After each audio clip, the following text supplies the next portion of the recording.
special adventures of...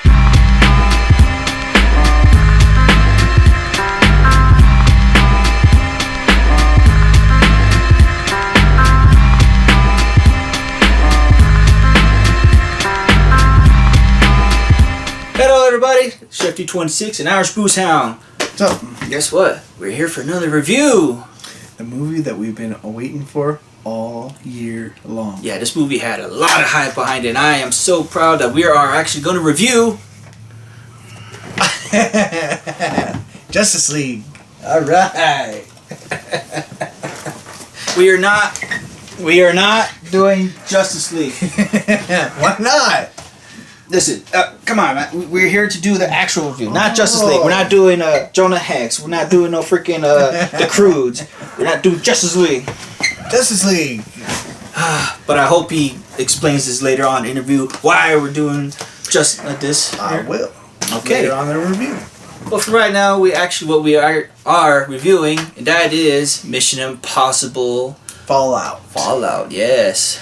Yeah, I guess the Mission Impossible franchise decided not to use numbers no more after Mission Impossible 3. They started using names. Kind of changed it up a bit.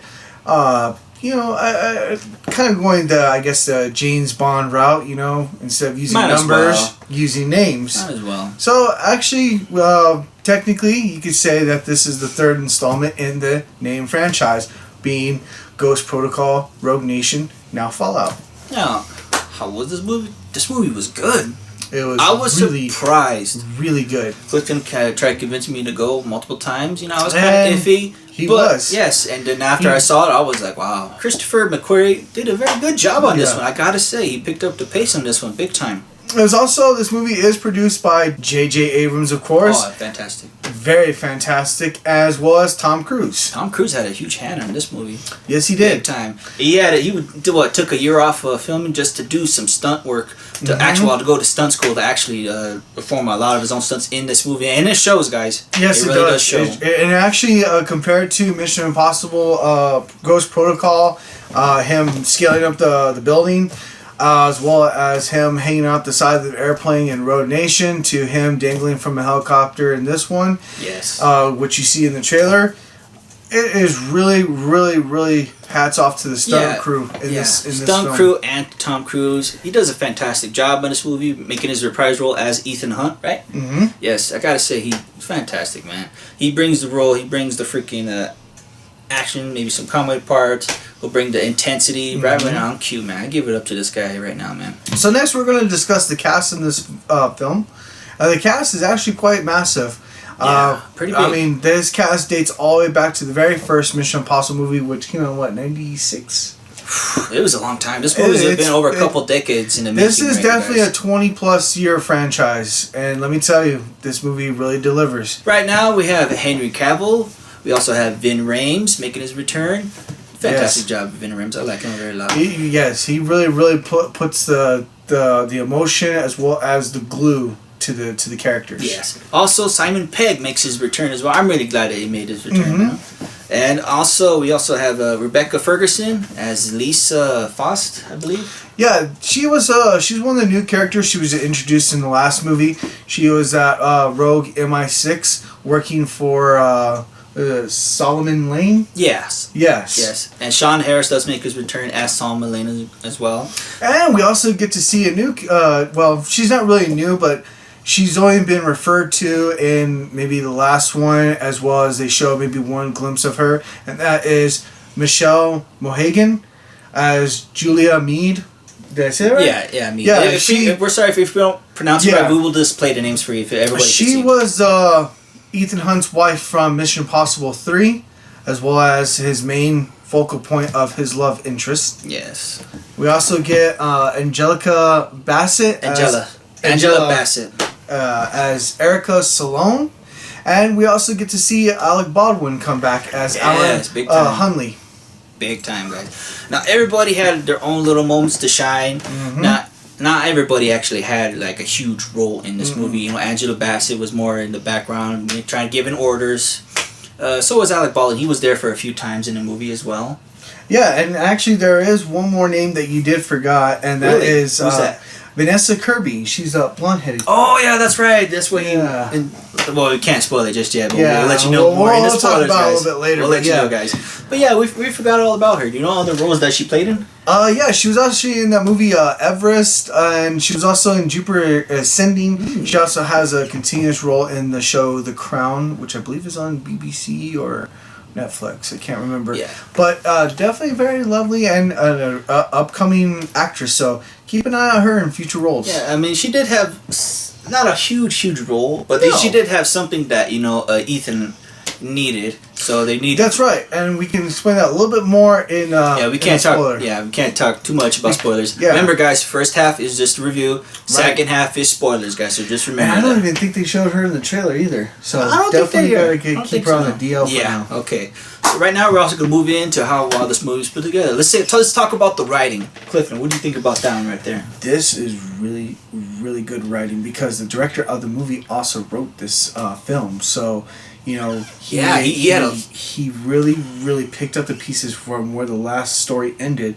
And I think that's what made this movie is so great, is just he really brought past and present together and really didn't sloppy it up. It just flew and flowed perfectly. It was good. I liked the writing in this one too, Yes. guys. It was pretty much from the last one all the way up to this one. You want them to at least connect instead of just being a whole brand new movie or almost a whole other franchise on its own. And it really, really strengthened the acting in this film. Yes. I mean, the acting was top notch from everybody, from the main characters to the cameo characters. Yes. It really, really was good. Now, David here is going to explain a little bit about the plot without giving too much away. Well, the plot is, if you saw the trailer, Solomon is in there. He is captured. Mm-hmm. And there is something very big that is huge. He is part of the plot and everything like that. But something happens at the beginning of the movie, which we can't talk about just yet. But everything is connected towards him so far. That's right. Without too much spoiling it right there. Yeah, without too much spoiling. But did we get it? Was it some confusing part? I got a little confused at certain parts almost through the second act. Because they were Yes. trying to, talk. Well, we can't say it right now. But, yes, I understood it. All the way up to the third act, everything fell into place. Everything came together. We knew who was who. Yeah. We knew who was the good guys. We knew who were the bad guys. It was just, I liked the way how it all came together. And what's actually great about this franchise is that it's best that you watch some of the previous films to get a kind of refresher before seeing this movie. Yes. Because when you go in there, like I said, it kind of picks up where the last one ended, and so the flow is just really top notch, and it is perfect. For location of this movie was kind of filmed in different parts of the world, mostly set in Norway. A few scenes in New Zealand, as well as mostly in the Middle East. They went everywhere. Almost everywhere still. Yes, and the locations that they chose for different scenes in different parts of the movie was actually phenomenal. It almost felt like you were watching somewhat of a Peter Jackson mixed with the scenes of big time. Now, they went from cities to the outside world. Yeah. And they went to the sewers. They went to the air. The locations and backgrounds and everything, I thought was really, really well. And I definitely have to say the special effects in this movie were top notch. Special effects were good. It was phenomenal. I mean, watching this movie was definitely white knuckle. I haven't seen this much action You're sitting here and special effects since watching Speed or Die Hard, the first one. I mean, it definitely felt like I was watching an 80s, early 90s action movie. It was fantastic. Yeah, guys. So right now, acting was phenomenal, all except for maybe one individual, and I don't even care. Because it makes up for another movie that we'll talk about. And we're gonna talk about this character here real soon. But special effects, location, acting, plot, and music, writing, and music. Yes. How was the music? That's music the was soundtrack. good.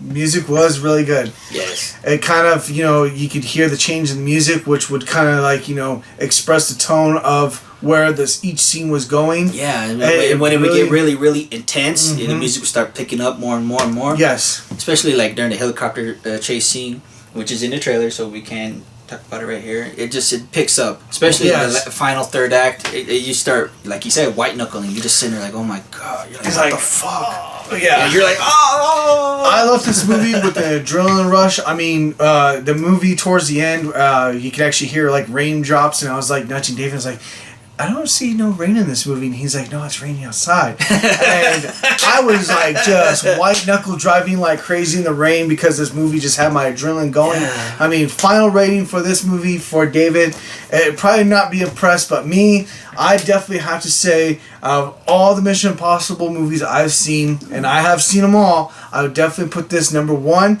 and I definitely give this a 5 out of 5 badass seal of approval. Oh, he gave this a perfect rating.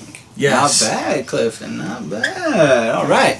Me, personally, I may not have seen all of them, but this is a really damn good movie.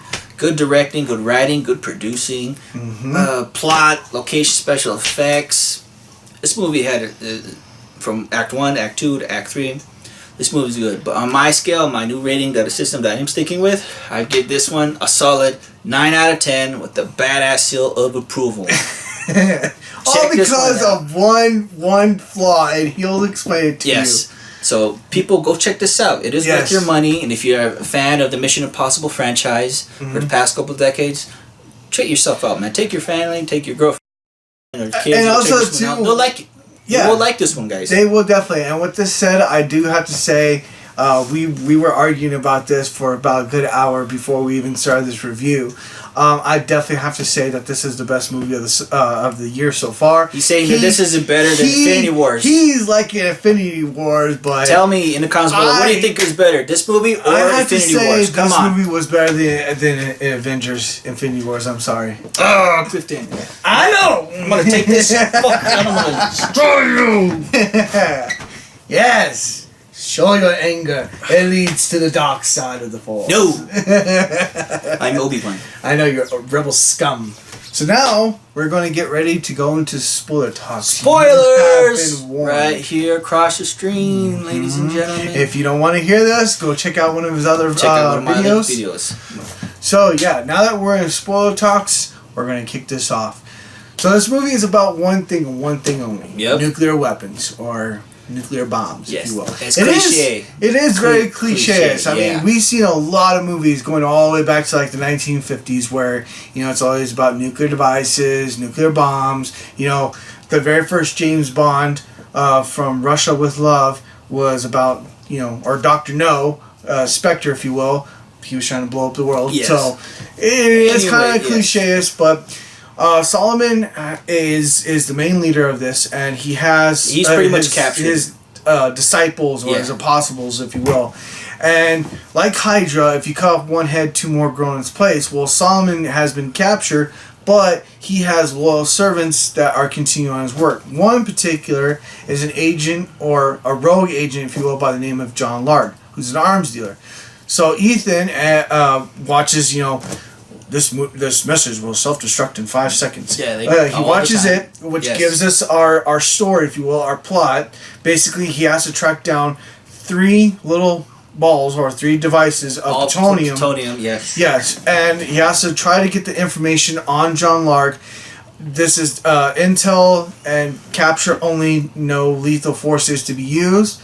So I thought he said that during the movie. He said use any means necessary. Oh yeah, use any means necessary to get these devices. Well, this is where the mission just goes completely haywire. Like somewhat towards the beginning, he actually was gonna get his hands on the plutonium. Yeah, because they were making the trade, you know, the cash for the plutonium. Yes. And then all of a sudden, you see Vig Rhymes.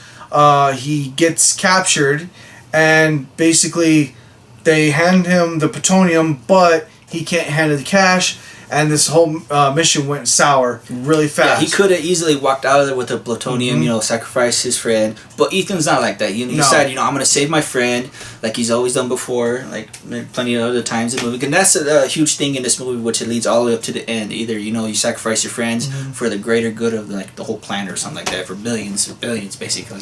Right, and basically he left the plutonium sitting in front of his car. It was stolen along with the cash. They were able to get Vig Rhymes. He did have to shoot him, but he had a bulletproof vest on. Yeah. But this kind of sets up the movie because Ethan chose to save his best friend, that one man, rather than costing the lives of the whole team just to get the petroleum. So this really shows that Ethan does have heart, and he is looking out for what's best for the team. Yeah. And the CIA doesn't see it like that, so that's when they send in his favorite character. Yeah. They send in Henry Cavill's character, Augustus Walker. Yep. Yes, and his character, some are saying this is why he gives it a 9 out of 10. I will explain this right now. Don't get me wrong, when it comes to physical ability, yeah, I'll give him that one.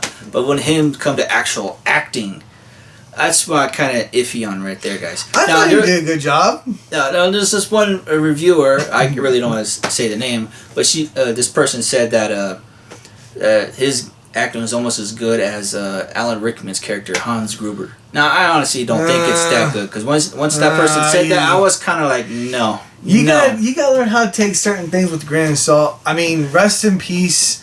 Yeah. You cannot put any comparison to Alan Rickman as Hans Gruber. I mean, that's his very first movie Alan Rickman ever did, and he hit the ground running with his career as Hans Gruber. I mean, he did a fantastic job as Professor Snape, but to actually say that Henry Cavill's acting in this movie was as good as Hans Gruber, no, not even close. No. You know, I got more respect for the So right now, I'm just gonna say right now, his character, Alan Rickman. I'm gonna have to go with Matt Hardy here. Delete. Your argument is invalid. Anyway, we're just gonna go. Here is one argument I'll make. Oh, okay. And this is where this comes in. Oh, you son of a bitch. So I don't get to strangle you after all? No. Okay. Okay, explain. So, Henry Cavill's character right here, in the movie, they had to CGI his face. Yes. Because that is well known. You could see he had a mustache. And in my argument, like I made, and this is why this movie was horrible, was he actually didn't have to be in this movie. There's only should have been one person in this movie, and that is Batman, because everyone knows Batman founded the Justice League. Superman just came on a little bit later. However, because of that one scene, and it really, really put a smack to the DC franchises. Fake ass shit. The reason why is because he had that mustache was for this particular movie. Yes. And that's why I use that reference right there. Okay, yes. But Augustus Walker is introduced in this movie. His job is to just keep an eye on Ethan. Yeah, he has to monitor Ethan, but at the same time, he is given a special set of rules off camera from the rest of the team. Yes, and that is he is to get that petroleum at all costs, even if that means killing Ethan Hunt. He has to get the petroleum back for the CIA. Yeah, so he pretty much works for Angela Bassett's character. Yes. But yes, let's talk about a few things. Like, let's talk about the bathroom fight scene, Clifton. What did you think of that? The bathroom fight scene was actually really good. We saw that in the trailer. It was really, really dumbed down, but they caught up with the guy who they think is John Lark. And in this bathroom scene, I mean... They wanted to copy his face and use those masks so Ethan could take his spot. This is first introduced in Mission Impossible 2, where they can actually wear masks of different people and put a little voice change strip right here. Now, I thought that was cool when you put that on there. And basically they've been doing this ever since Mission Impossible 2. And throwing us curveballs and stuff. I thought it was the first one, because remember the first one, they had the lady in the room, and Ethan comes out and rips off the mask right away. This is when he had his first team. I thought Was it? I thought it was... you could be right. Because I remember when I watched that movie at the beginning, it was so a little weird. So I guess it's been done to the whole franchise of face changing, voice changing. And I gotta say that how they used the face changing in this one was great. It's actually getting a lot better compared to in the past. And how they were able to, like, they kind of confused me a little bit, thinking like this was the actual like Solomon, because they switched out Solomon for Simon Pegg's character. Yeah, we thought they actually did take out Simon Pegg's character, but no, they actually switched him there, and that exposed Augustus Walker to be the backstabber of the entire group right there. Yeah, and basically exposed him as John Lark. Yes. Yes. Because his character, he was trying to convince Angela Bassett's character to convince him that Ethan was John Lark. Yes. And let's talk about the chase scene with the vehicles when they actually get Solomon. And when he was on the bike running from the police. Remember that? Oh yeah, so in the trailer you say, "Don't make me go through you, Ethan." But I gotta say, yeah, that was a good chase scene. I like this movie, like Rogue Nation. I felt like this is like an advertisement for BMW because the cars that were being used were BMW. Yeah, they were all BMW. The motorcycles were all BMWs. But yeah, the him driving the motorcycle in the chase scene and him getting away from the bad guys was phenomenal. It was just white knuckle like. And him. Oh my god! Yeah, him also having a backup plan. That is awesome, especially when you know shit goes south and you need to change some and this is something you're suspecting. Every time you watch a Tom Cruise movie, you're expecting high octane, adrenaline pumping, just fantastic acting and stunt work. And the stunt crew in this movie, from all the scenes from beginning to end, was top notch. Yeah, especially the end helicopter chase scene, which I thought was good. I thought that was good because I actually kind of like how they melted off a part of Henry Cavill's face, which actually he could be the next Harvey Dent. Yeah, he looked like the guy from RoboCop. Toxic man. He'll put a picture of him right here.